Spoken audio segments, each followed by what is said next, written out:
Visa জটিলতার কারণে ভারত থেকে ফেরত পাঠানো হলো বাংলাদেশি দাবাড়ু আসিয়া সুলতানাকে।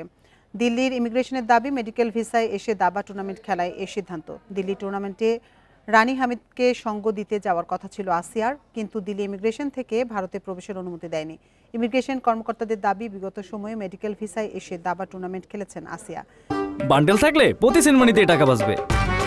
বিকাশ সেনমানি বান্ডেল কিনে জিতুন প্রতি লেনদেনে। যে কারণ দেখিয়ে এবার প্রবেশে দেয়া হয়েছে নিষেধাজ্ঞা। এমন অবস্থায় বিপাকে পড়েছেন গ্র্যান্ডমাস্টার রানী হামিদ। সঙ্গী না থাকায় 82 বছর বয়সী দাবারের জন্য কঠিন হবে টুর্নামেন্টে খেলা চালিয়ে যাওয়া। দিল্লির পর মুম্বাইয়ে আরেকটি টুর্নামেন্ট খেলার কথা রানীর। আসিয়া দেশে ফেরায় তার সেখানে খেলার সম্ভাবনা কম।